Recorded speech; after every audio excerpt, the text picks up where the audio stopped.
So I don't know.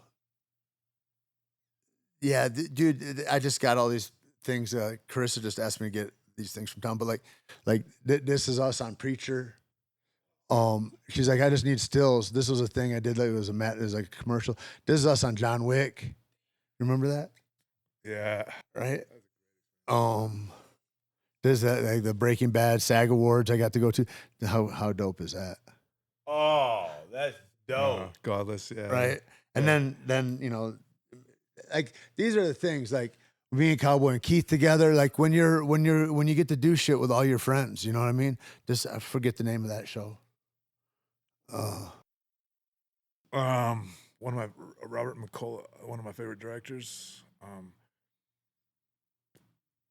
Yeah, whatever. That's my favorite shit anyway. You get to work with all these different people. I think this podcast is going to be like how we can't remember shit. But the very best stuff is doing stuff that, like right now, I'm having the most fun in it is being when we're in Hawaii on fucking Jurassic World. That was fucking 6 weeks of just surfing and playing in the jungle with guns and dress up and shit. And every morning he's like, we go to the gym or we go surf. It's dope. It was dope. And but the best thing is like these things that your friends create and that you're there, because that's the thing that's closest to like being in a fight camp when you're going towards a goal, is like, here's all these people that they got real stakes in it. And you know that they don't have a whole lot of resources. And like we're all bringing our resources and our skill sets together to make this thing happen. So what you said right there, and you're talking about Dustin Poirier and all that, what he's going through, and what people, when they come back, and what people, when they come back from combat and military, and what they go through, the PTSD. A lot of people say the PTSD, and we got the PTSD from fighting too, is the absence of the brotherhood around you and that support group.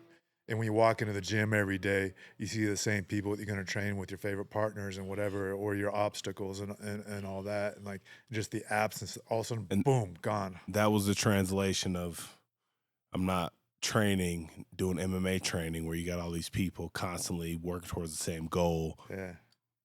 It's not my goal anymore.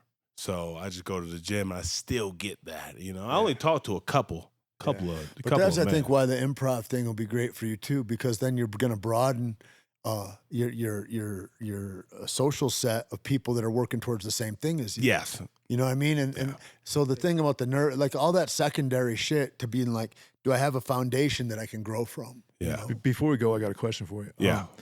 When you said that you're done fighting, whatever, like I never retired. I just kind of stopped. But there was a difference when I walked into the gym, and I just felt like all of my teammates and whatever, everybody just looked at me different. Like all of a sudden, like I'm an outsider.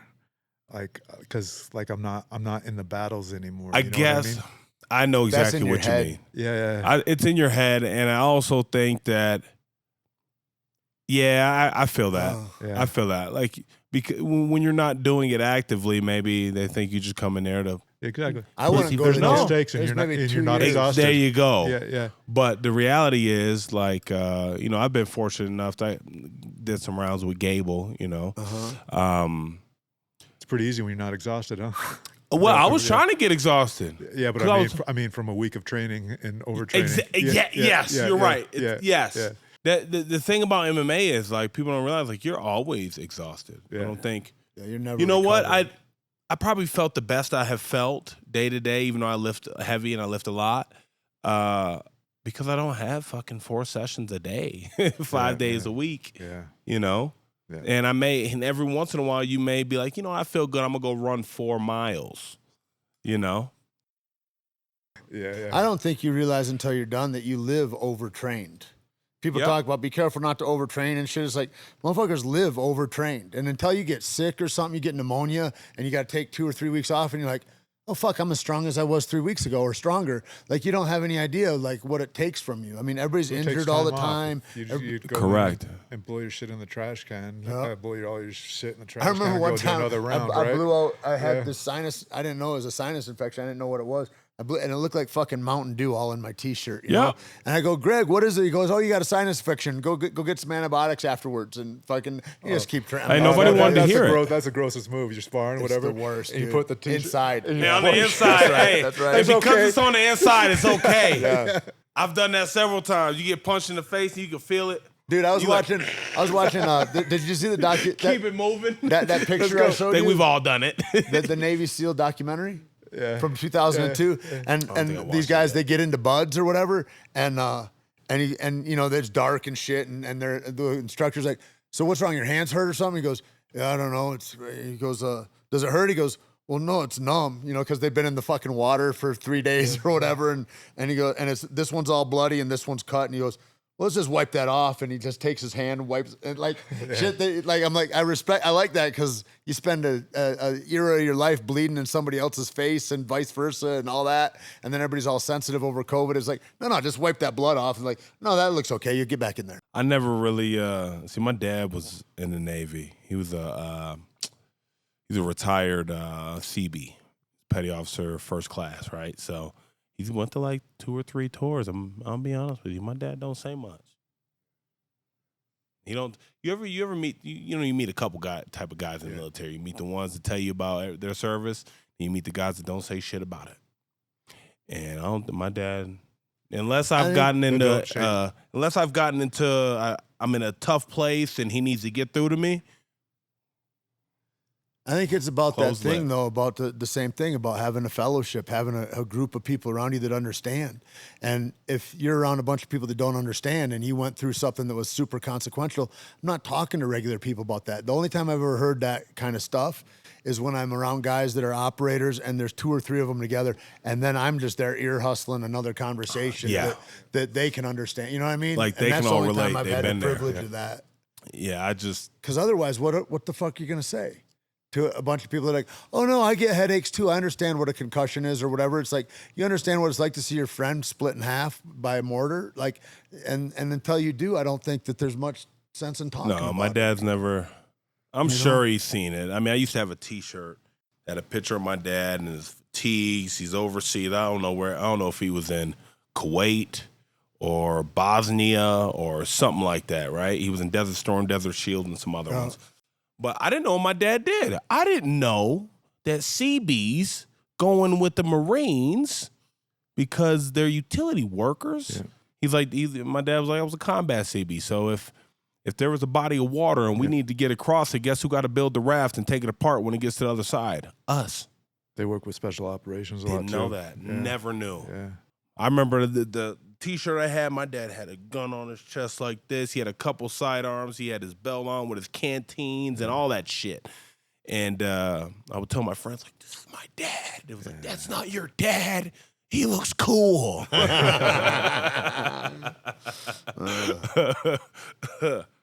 right, Mo, well, thanks for coming out, man. Thanks for having me. Yeah, you want to Caveman Coffee and watch Kill Me Again movie? Mo, my favorite. Yeah, you can find Mo at Crochet Boss, right? Just no underscores, no nothing. Google the Crochet Boss. If you yell at the camera, it won't be as good as talking into the microphone. My bad. My bad. Okay. Just Google the Crochet Boss. It will come up. Yeah, and you can check us out at Caveman Coffee, element.com. What else we got? Oh, wait to hear about these cigars coming. Good Lord. Thanks a bunch. Thanks for joining us. Broken Your Podcast. We'll see you on the flip. Hey, you got time, brother? Let's just hang out for a minute and relax and yeah. Huh? Absolutely. Hey, so you know where your line came from? Where? Overtime my ass. So I'm working on a Copshop with Joe Carnahan. Okay. And there's a scene. Hey, I was in Copshop. Yeah. So there's a scene. So I'm a cop on the road, and there's a car just abandoned on the road, and I'm radioing it in, and I'm doing all this, and there's this one shot at, and there's this car coming in. It's barreling down, and I got to jump out of the way, and it's going to hit the car that I'm standing next to. And so we got one shot at this because it's not high. We got one car to crash, right? Yeah.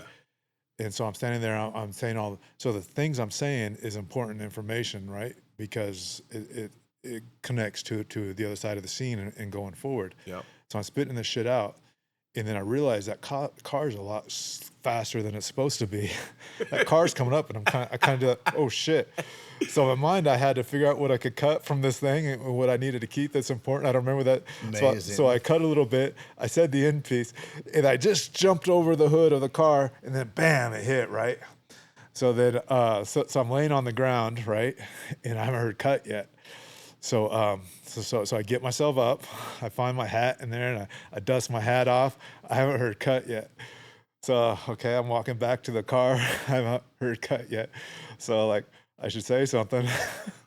So you said overtime. So I said overtime my ass. And I get makes total sense. And then I get to the car, and I hear a cut. And I hear Joe Carnahan at Video Village just laughing so loud. I knew that was so great. Perfect. Okay. Yeah. It makes total sense. Yeah. That's great. So I had to work that into that movie. Yeah, but that's probably from, you've done improv, right? No, but I improv a whole lot. He has, not formally. Not formally. But His yeah. life is So what do you improv. do for stuff like that? Because sometimes you ever be like in a scene where they're giving you the freedom to say what you would want to say, and you draw a blank. Well, absolutely. First of all, well, that's preparation, and like I improv a lot. As far as like even as over your body, a lot of things I say there weren't scripted, and whatever. But it's not like I just came up like overtime your ass like some that was already in my mind for some reason. Okay. When you're preparing for your lines, say the night before or whatever, whenever you're doing prepare, like you don't just prepare for what's there. Like as you're thinking about what the scene is, what you would normally say and how you would write, like you just prepare a lot of different things there in your mind. So there's a lot of things in your mind about things that you're thinking and reacting to the scene, reacting to what he's saying and all that. So a lot of the improv isn't just like it happened right then. It's just like you already prepared. I feel like it's like knowing who my character is. Exactly. Yeah. And I've been hopefully living in that for a few days prior to filming. And so he's smart mouthed and he's quick and he's irreverent or whatever the thing is. And here's all the shit, what I say, you know? And I think that comes up. The other thing that comes to mind when you talk about drawing a blank is like, it's not That's the worst. It's not precious what we're doing. Yeah. And there's a part of it where you have to go, none of these people really know what they're doing.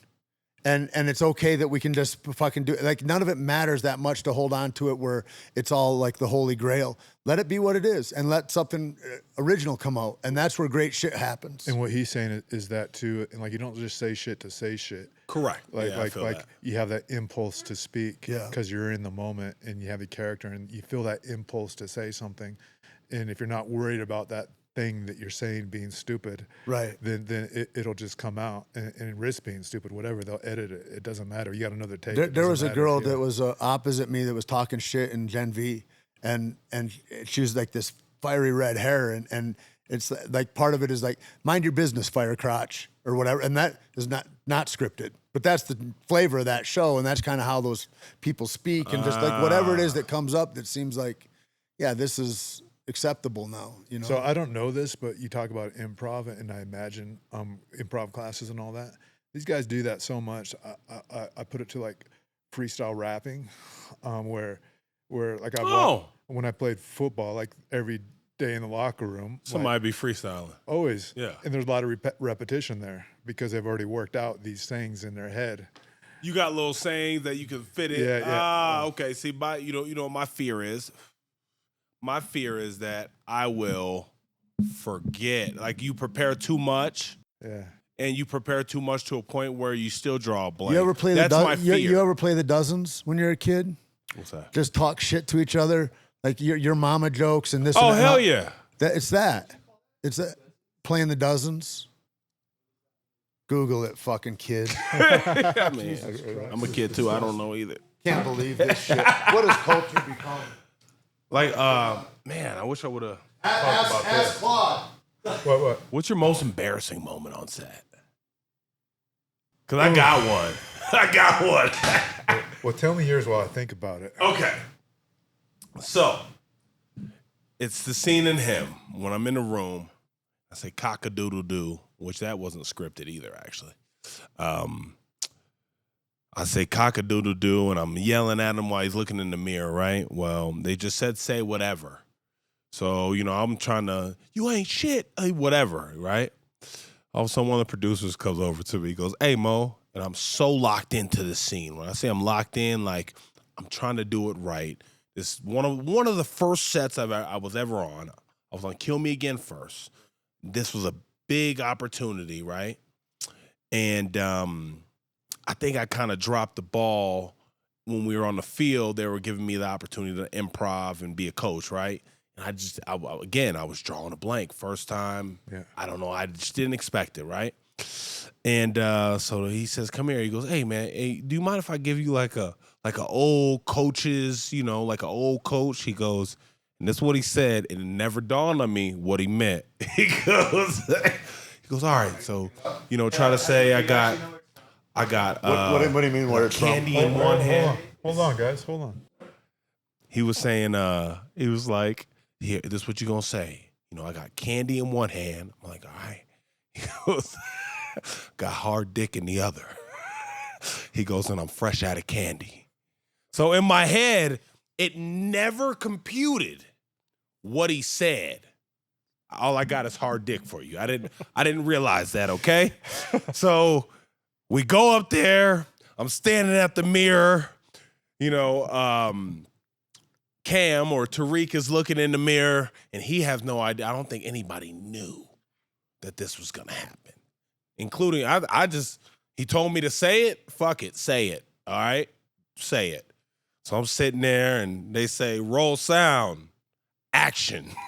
So I'm saying whatever. I'm like, I got candy in one hand, I got hard dick in the other, and I'm fresh out of candy. All of a sudden, the set went quiet. Tariq goes, whoa, whoa, whoa. All of a sudden I heard, what did he just say? And it was quiet. So all I could say was, he told me to say it. They told me to say it. I'm just doing, that's what they told me. I don't know and they laughed it off and it was good. But boy, you want to talk about feeling embarrassed? Because it didn't dawn on me what it meant until after I said it and everybody stopped. There's shit I got set up doing We Are the Millers. I'm kind of confused, honestly, because hold on. I'm dumb. I don't know what it means. All right. So he just said, do you know the difference? I got candy in one hand. Yeah. I got hard dick in the other. I'm fresh out of candy. I came here to chew gum and kick ass, and I'm all out of bubble gum. It's that. But why is because I think during that little montage in the movie, there was no vocals, right? It was music, and it was him looking in the mirror, and all you could see was my chest. You didn't know it was me unless you knew what my character was, and it was just taking his reactions to things. Yeah. So I'm talking to him. They're trying to get a reaction. This is what I thought. Okay. You don't know why they're doing it, but they were trying to know, because afterwards I'm like, fuck him.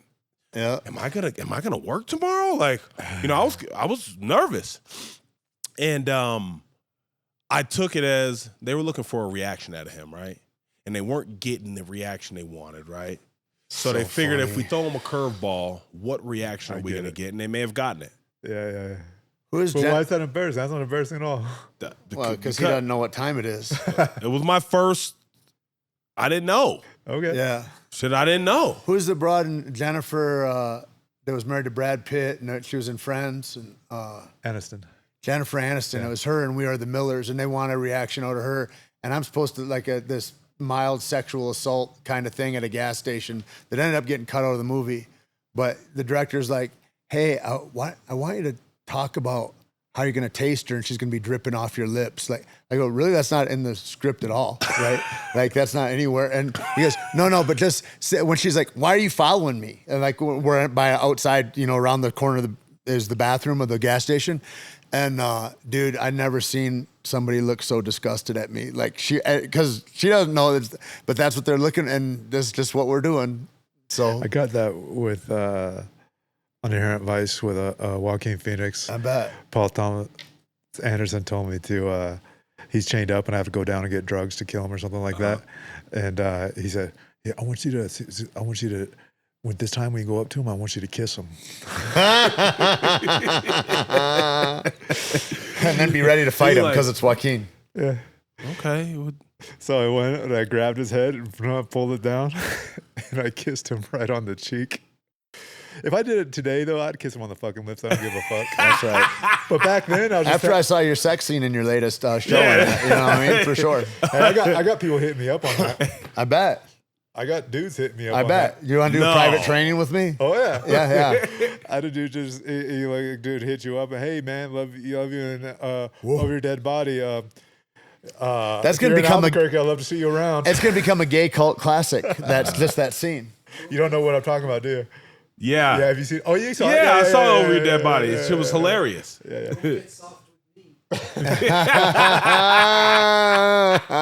I missed my moment. Oh, man. it's so good.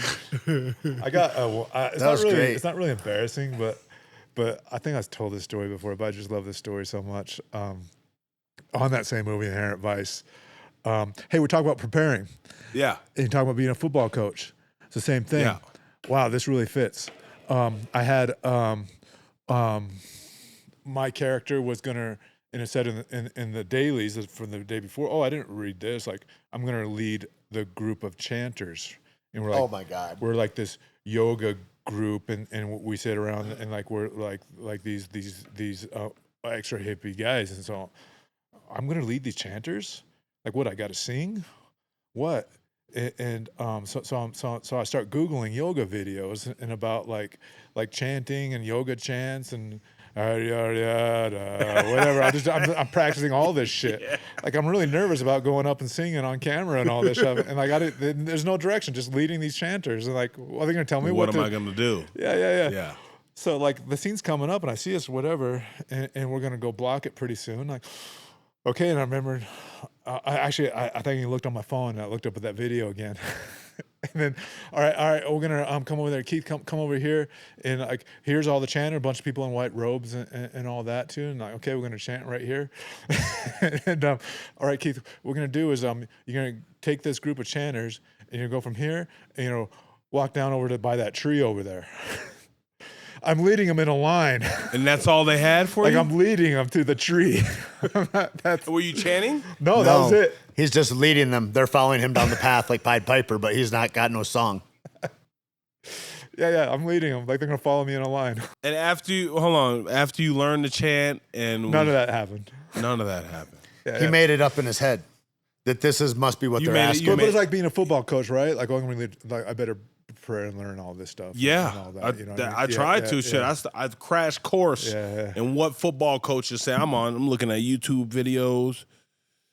Okay, it was awesome. It was cool, and cool, well, man. I can't talk about the other ones because they're not out yet. Why not? I can't. Are you writing? I told you to start writing. I got a book. Yeah. For it, and I've been jotting down just things I think of. Cool. Somebody was like, my homeboy asked me, he was Maurice, I'm gonna do a rap video, and I want to do some acting in it. And that's, I gave him the same thing you told me. I said, bro, just start. Anytime you think of something, have a book somewhere and just write it down. I said, I haven't even looked at some of the stuff I've written down. I just, whatever thoughts come to my head, like I'll make a song up that I just am freestyle. Yeah, and Jack could be like, Dad, you should write that down because you're going to forget it. And I know you're going to want to remember it. My son knows me really, really well. He's cool, man. How old is he? He's 14. Yeah. He's getting ready to be 15 on the 15th. Big 14. Big as fuck. 6'2" and 1/4. He's full grown. 6'2" and 1/4, 200 pounds. He's an artist like you too, right? Oh, yes, man. He is. You should hear him play the saxophone. Yeah. He's so good. Yeah. So good. And I just realized that just yesterday, he was playing Tina Turner. Private dancer. What's love got to do with it? Right? Yeah. So he's playing it, and I got the sheet music, so I play it, so I'm listening. I'm like, that was too low. He comes out. I'm like, Jack, that was too low, but you ended up getting the notes. I said, you got the sheet music? He goes, no, Dad, I just remember you playing it. And, that's why you heard the low notes. I was like, that's not right. I was like, well, that was right. He's like, yeah, I just kind of remember it. I said, you better hold on to that, young man. That's cool. So not everybody could do that. Like, he'll sit there and play with it and figure it out. And you know, but he wants to play sports next year, so you know, you can't do both. It's either band. So all that memory will slowly go away. Yeah. No, he's still playing. He's still playing. No, I mean after a sports career. Oh shit. Nah, he's kidding. Maybe. I'm trying to, you know what we're trying to do now? You know, I told him, I said, man, you want to work so bad. I said, you might as well get you some credits, young man. I said, you might as well get you some credits. Those are going to pay dividends. What if you want to go into the industry when you're 18 or, you know, you already you got a little foundation, you know, start maybe some background, start, you know, do some modeling. Have him start writing. All those other parts are parts that you get called for to go into. The guy that creates it is the guy that gets to make the calls. Yeah. Get him into a position of power. That's creation. Okay. You know? And start filming stuff. The thing is, especially him being a big kid, people are going to treat him like a man prematurely. And that can fuck his head up. I've told him that. You know what I mean? And it's like, he got to take care of that. I've told him that. That's a precious child right there. Yeah. You know what I mean? Yeah. And people will, you know, put calluses on that one. I think the one thing that I've really done through my UFC career, all that stuff, I've never kind of forced him to do what I like. Yeah. You know, I kind of let him go his own way. And a lot of that's, what was I getting at? What were you saying? I was getting at that just to let him be a kid while he's a kid instead of all these people trying to push during at him. all this time, you know, I always told my wife, like, hey, as long as he want to be a kid and play with toys and watch cartoons, I'm gonna let him be a kid, because as soon as that switches, he's never gonna go back. And that switched at about 12, 13. You could see the switch in him. Yeah. And now, you know, it's a lot more like, Jack, just know that you're the size of a grown-ass man. I said, so nobody's going to know you're 14. Yep. You know, like my daughter, she was somewhere, and this biggest 14-year-old girl was kind of picking on her, and she stood up for herself. But that little 14-year-old girl didn't know you're talking to a 10-year-old. Right. Yeah. You're talking to a 10-year-old that's just 5'2", 5'3", you know? So. Has he been picked on because he's big? No. Yeah. No, actually, I'm not going to lie to you. He carries himself well. This motherfucker's way more popular than I ever was in school. That's awesome. He's way more popular than I ever was. I show up at school, I had three kids run to me. Hi, Mr. Greene.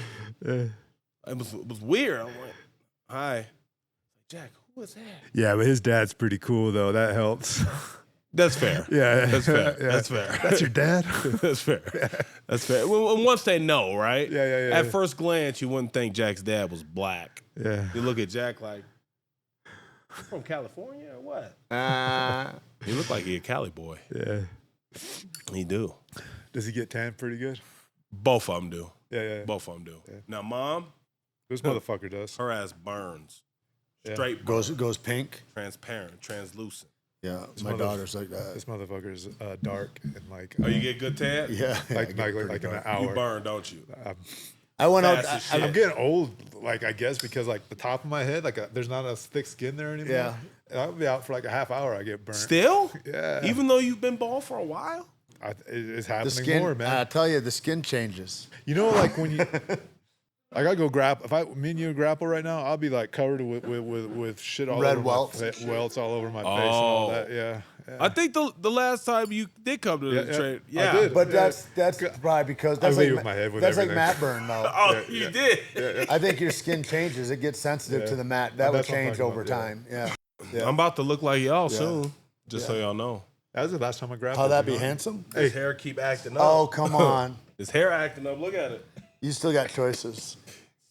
My agent told me to keep it. I was gonna cut it. No. I was gonna cause I'm going bald, right? I was gonna cut it. And Tina said, Maurice. Tina. She said, just keep it. She goes, if you're okay with it, just keep it. I was like, why?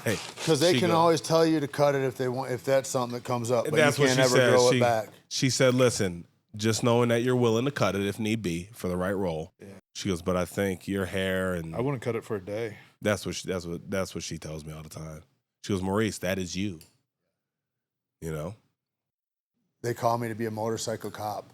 You would look pretty mean with the cut, though. Oh, I've had my hair cut like M'Baku from from Black Panther. Yeah. He would look where it's mean, like though, here and wouldn't it's round Yeah. and it beads down like a mohawk. Yeah. Yeah, cool, man. Talk I to gotta go Rashad. He's north. doing some stuff What's he doing? with his hair. Oh. Yeah, see, but this is my problem. Rashad's trying to follow Jay-Z. This is my problem with that. My homeboy gave me some stuff to get my hair back, but I was also looking at the side effects. I'm like, I'm good. Yeah. My thing is, ED. yeah, like, I'm good, bro. Like, listen, with all the damage I took in MMA, I would hate to take something to keep my hair and get side effects that push me over that. You know, you just don't know. And not having hair is not the end of the world. It hasn't been for me. We can see. We see all the work you've been doing. Both of y'all. Shit. Thank you.